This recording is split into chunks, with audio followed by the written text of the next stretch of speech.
What's up, guys? Welcome to the Master and Drum, and today I want to share with you one of my favorite single malt Scotch distilleries to drink around this time of year. It's a little bit chilly out, it's sweet, it's smoky, it's Talisker. And today we are talking a little history and a lot of what makes their whiskey one of my favorites to sip around this time of year, including this 25-year-old bottle. Let's learn a little bit about Talisker right now.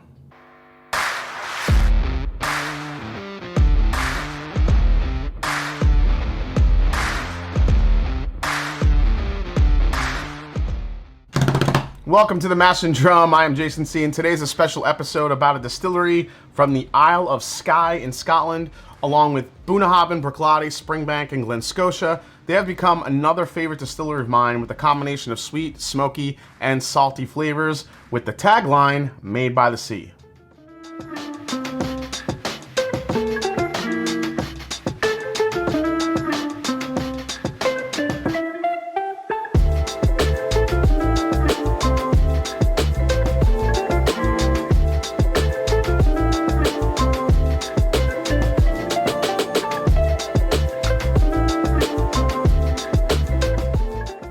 All right, so before we get into a little history, I'm gonna pour a little of this, or a lot of this. So Talisker's founders were brothers Hugh and Kenneth McCaskill. They purchased the rent of Talisker House on the Isle of Skye and all of its lands in 1825. Now, along with replacing farmers and more profitable sheep, another of the McCaskill's profitable businesses was distilling. So in 1830, they opened their Talisker distillery in Carbost, using the people that lived in their area as its workforce. I could already smell this coming out of the glass. Their venture into whiskey making was not a success, and by 1848, the bank was in control. For the next 3 decades, Talisker stumbled through a series of other owners who found it hard to keep afloat a distillery, which is very remote, even for 21st century standards. Now, in 1880, Talisker's fortunes changed when Roderick Kemp and Alexander Allen bought the distillery and proceeded to expand the site and construct a distillery pier. Until then, all the casks had to be just kind of floated out into all the waiting ships. So Kemp sold his shares in 1892 to buy Macallan, and on Allen's death in 1895, his business partner Thomas Mackenzie took charge, and 3 years later, Talisker was formally merged with Dallowin and Imperial. Now, when Mackenzie himself died in 1916, a grouping of major blenders, including John Walker & Sons, John Dewar, W.P. Lowry, and DCL took control. Honestly, with those big names, it was an indication as to how good the spirit and the distillate was and what Talisker was capable of. So like a lot of stories you hear about past distilleries, there was a fire. In 1960, the distillery burned down and was silent until 1962 while it was being rebuilt. At the time, you can get Talisker through independent bottlers like Gordon and MacPhail, but in 1988, everything changed when it became a member of the Classic Malt Selection, when the age was up to 10 years old, like you see this beauty right here, this Talisker 10-year. In 1988, the United Distillers and Vintners began marketing the Classic Malts of Scotland as a selection of 6 single malt whiskies that were representative of the best Scotch whiskies available.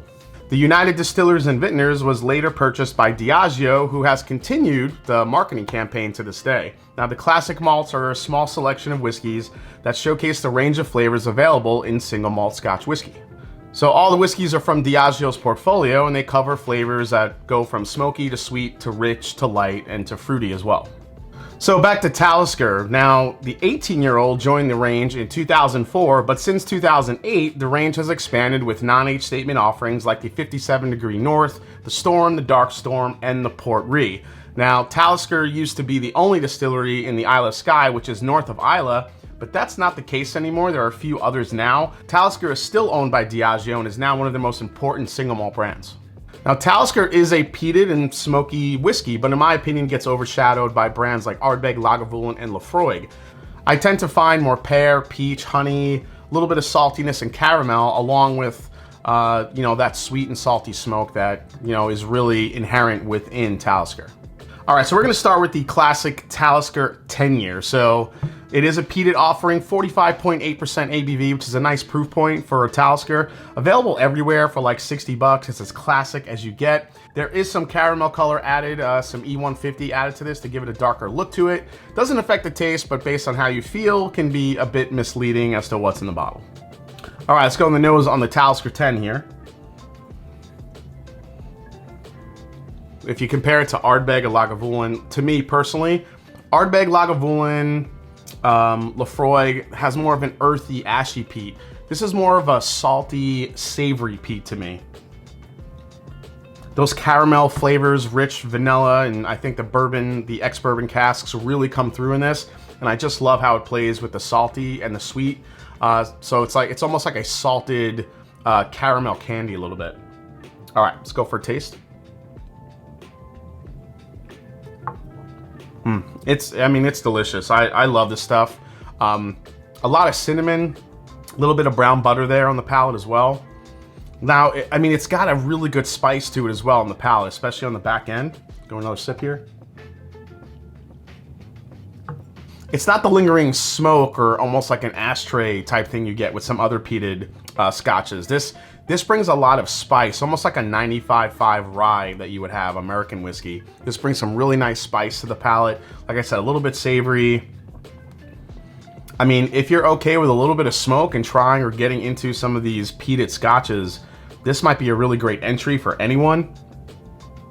Yeah, especially if you like that combo of salty and sweet. All right, let's go to the next one. All right, next up is the Talisker Storm. Oh yes. Also a huge fan of this one. This was released in 2013. It's a more intense version of the 10, but no age statement on this one. Now this is meant to replicate the storms they get on the Isle of Skye for more of an intense and saltier flavor. The trademark 45.8% ABV. Combo of refill and toasted American oak casks. The toast gives it that, that intensity that the 10 doesn't have. Also around 60 bucks. Also has a little bit of caramel color. All right, let's go to the nose on this one. So this one comes off a lot more salty and briny. When you talk about Isle of Skye and it being, a coastal distillery, you definitely get those flavors on this one. That salty, that brininess. But it's also a little tropical too. Maybe a hint of pineapple. Maybe mango. And my favorite note I get on here is lime zest. There's like a lime characteristic going on with it. All right, let's try it. Ooh, way more intense than the 10, I'll tell you that. Even at the same ABV, there's like a burnt toast to it, caramel. The peat comes through a little bit stronger here. It's a little bit more on the smoky side than compared to the 10. A little bit more meaty. Like when you talk about some smoked scotches, some people say like Ardbeg tastes like bacon, or there's like a meatiness to it. Now the 10 being a little bit lighter, when you compare it to the Storm definitely has a little bit more of that meatiness to it. More of that pepper and spice is still there. I get a little bit of like a peach flavor on this too, which is really, pineapple, peach. Depending on, how your palate is, you could probably pick up any, difference in like these tropical fruits or stone fruit, whether it be peach, pear. They're in this glass, but really the star of the show is that smoky, toasty type of profile to it. Also a little bit more salty, a little bit more meaty compared to the Talisker 10.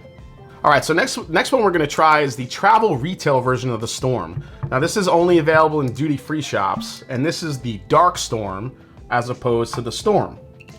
So this is also non-age stated, again, 45.8% ABV. This uses heavily charred oak casks for that Dark Storm story. It runs about 80 bucks, but you get a 1 liter bottle. So let's dive into this one.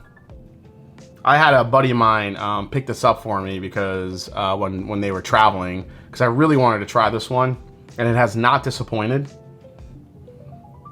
So this you don't exactly get like toasty type notes to it. You get real like deep rich oak char. Like this is like a little campfirey in a glass, which is kind of nice. But man, you get like that like pineapple peach is still there, but there's like an added cherry note that I get on this one. Probably from that really heavily charred oak. Sometimes you get some like rich cherry notes, the dark fruit flavors that is coming through here. So that mix of like oak char, cherry, a little bit again of that peach. It's a fantastic nose on this one. Let's try it. This is where more of the earthiness comes in, but I'm not so much getting like dirty peat. I'm getting more of like that charred peat. You get more of the smoke, and you get more of there's like a dinginess to it, but it's just delicious. That sounds gross, but it's pretty delicious. It's probably the most like smoke and like punch you in the face forward out of the Taliskers that I've had. When it gets down to those like dark, rich, and earthy flavors, the Dark Storm, if that's what you like, is where it's at when it comes to the Taliskers. Yeah, there's a little bit of a drying aspect to it, I think, because of those highly charred oak, the highly charred oak influence that's in here. So it's a little drying on the palate, but it really kind of balances out with that really just that dark, rich chocolate cherry, that heavy smoke flavor. Again, a little bit meaty. It's a great grab if you're into those flavors and you're traveling. All right, so next one we're gonna try is the rum cask finish. Now this is an 8-year age-stated whiskey. Now if you look at the color, this one seems a lot lighter than the other ones that we had, so I don't think there's any color added to this one, but you're looking at, again, this is 57.9% ABV, so this is a cask strength variety, cask strength bottling, which is, kind of nice. Generally, you'll see these for anywhere from 90 to 100 bucks. So let's get into the nose on this one. Now for this one, it's pretty barley forward, which I think is an indication of the youth of it. I get some of that lime zest in here, maybe a hint of the maple syrup from the rum cask, but not a huge like rum influence on this one. Definitely get that saltiness, a little bit of the smoke, but it's lighter on the nose than I thought it would be. Let's give it a go. You get a little extra sweetness on the very finish of it, which I think is that rum influence. So you get some tropical flavors. I get like that lime. I get a little bit of a banana note going on in here, just a little bit. Yeah, it's nice that it's at cask strength, but I'll say this about this 8-year. While I think it's pretty good, I actually rather drink the 10, and the 10 is actually less money. All right, guys, 2 more left. This is the Talisker 18. Oh, baby. Nice big 18-year age statement on this one. This one I searched for a little bit till I found one. Thank goodness. Again, signature 45.8% ABV. Also, probably a bit of fake and bacon here. A little caramel color added. About 160 bucks for this one. Again, it's peated and a nice big 18-year age statement on the bottle. So you have a nice mix of sherry and bourbon together, which is kind of my favorite combo when it comes to single malts. So let's go to the nose. See, this is where I want to live, right here. This is the nose. This is lemon, ginger, a lot of honey. There's a very heavy butterscotch note on here as well. Oh, man, it is super sugary and sweet. You get a little bit of the sherry influence there. There might be like a raisin or a fig in there as well. This nose is just awesome. Let's try it. Again, the pear, the cinnamon, the honey. I love that little kick of ginger right in the mid palate. It's spicy, it's sweet, it's balanced. Man, you get a little bit of that. There's like it's like a smoked cherry thing going on too. This is where it's at. The Talisker 18 might be my favorite of the Taliskers that I've had. Now I know it's 160 bucks. It is pricey to get into this bottle or to try it, but if you decide to spend the money on this one, it's worth it. Now, there's only one other one that I haven't had in the lineup, and that's the Talisker 25, which we're about to try right now. This is the Talisker 25. Holy shit. I'll just take a little bit. This is not my bottle. I want to thank Mike over at Top Shelf Whiskey for loaning me this bottle to taste along with you guys. Give those guys a sub if you can. I'll leave the link down in the description. Okay, again, we have 45.8% ABV, this beautiful box. This is the 2017 release, predominantly matured in American oak hogsheads with some European oak refill casks as well. Probably some color added here too. Cheapest I've seen for this one is about $450, but I've also seen it as high as about 600 bucks. All right, let's go to the nose on this one. Man, for a 25-year-old, the nose is a lot lighter than I thought it would be. But man, it is fruity. It's an absolute fruit bomb. I'm getting like juicy fruit gum. Again, a lot more of that pear, caramel. I mean, it's not as, I think, punchy on the nose as the 18 is. A little bit more subdued. Again, more like that cherry candy note on the nose as well. A lot of vanilla, like vanilla extract I'm getting on here too. Let's give it a try. So here as well, a lot of honey, a lot of toffee. Man, a little bit of like a chocolate cherry thing going on again. It's a little bit more intense on the sweetness too. I think those that little extra time in the casks definitely brought out some sweetness here. Yeah, sweet, smoky. I gotta say, I'm a little disappointed in this one. I mean, I was expected to be blown away by this 25 year, but I actually enjoyed the 18, I think, for the money a little bit more. But really good bottle, but man, I think I like the 18 a little bit better than the 25, especially for the money. All right, guys, so out of all the ones we tried today, I gotta give it to the 18 year. The 18 year is absolutely delicious. I think for the money, if you're gonna spend that type of money on a Scotch, it's under 200 bucks. And man, the flavors are just so intense and so delicious. I think next up with me would just be the classic 10. That 10 year for the money for 60 bucks is probably one of the best available Scotches you're gonna find. And then you have the Storm, the Talisker Storm, which gives it a little bit more of a darker characteristic to it. If this was more readily available, the Dark Storm, that would probably be my third place, but unfortunately this is travel retail only.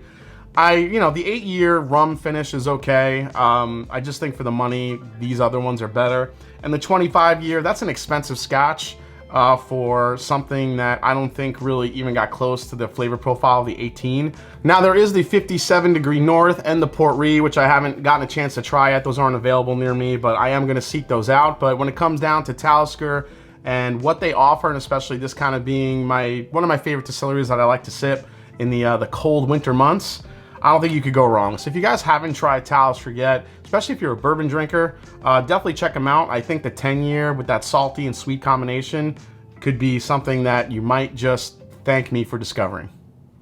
All right, guys, well, hope you enjoyed the video today as we took a look at Talisker, one of my favorite distilleries. I hope you enjoyed it. If you did, hit the subscribe button below. Please hit the like button. If you haven't yet, follow me on Instagram, follow me on Twitter. If you love Talisker and one of these bottles is your favorite, or another one I didn't try is your favorite, let me know down in the comments. And as I always say, it's not about the whiskey, it's the people you share with. Cheers. And I'm gonna have more of this 25 year while I still have it. Sorry, Mike, but thanks.